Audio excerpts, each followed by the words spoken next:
आरोग्य याच्याबद्दल काय सांगायचं म्हटलं की पहिल्यांदा भीती अशी वाटते की गाडी गॅरेजला गेली की काहीतरी काम काढणारच, खरं. त्याच्यापेक्षा न गेलेलं बरं. हां.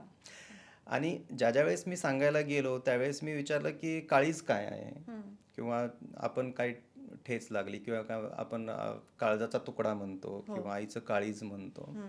तर लोक म्हणजे 90% हे हृदयाला म्हणतात. हृदयालाच म्हणतात. तर इथून सुरुवात होते की काळीज म्हणजे लिव्हर. आणि इथून काळजाचा मी तुकडा सुरुवात म्हणजे म्हणजे लिव्हरचा. तिथून ते चालू. मी त्यावेळेस कॅम्पेन केलं होतं, आईच्या काळजाचा तुकडा. हां. अशा प्रकारचं कॅम्पेन मी 2016-17मध्ये केलं होतं महाराष्ट्रामध्ये. आणि त्यावेळेस चांगला प्रतिसाद पण आला, लोकांमध्ये बरंच अवेअरनेस पण झालं. आणि आपण 2018मध्ये गिनीज वर्ल्ड रेकॉर्ड पण केलं त्याच्यावरती, ऑर्गन डोनेशनवरती.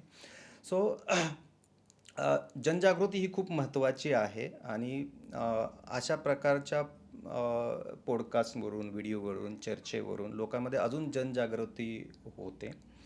आणि जसं तुम्ही म्हटला की हा गंभीर आहे, लोकांच्या मनामध्ये भीती, भीती. हो. भीतीचं खूप वातावरण असतं. पण आपण बऱ्याच वेळा त्यांना समजवायचा प्रयत्न करतो की आपण जर नाही केलं तर आपल्याला 100%च जीवाला धोका आहे. हो. आणि आपण जर या प्रोसेसमध्ये, तुम्ही जर फिट झाला तर तुम्हाला 10 ते 20% धोका नक्की आहे, नाही म्हणत नाही, हं. पण तो 100%पेक्षा कधी पण चांगला आहे. कधी पण with better quality of life, हां. फिजिकल, मेंटल, जो काय त्रास होतो पेशंटला ॲज वेल एज फॅमिलीला, त्यांच्या फ्रेंड्स, फॅमिली सर्कलना, तो बऱ्याच हद्दीपर्यंत आपण तो टाळू शकतो.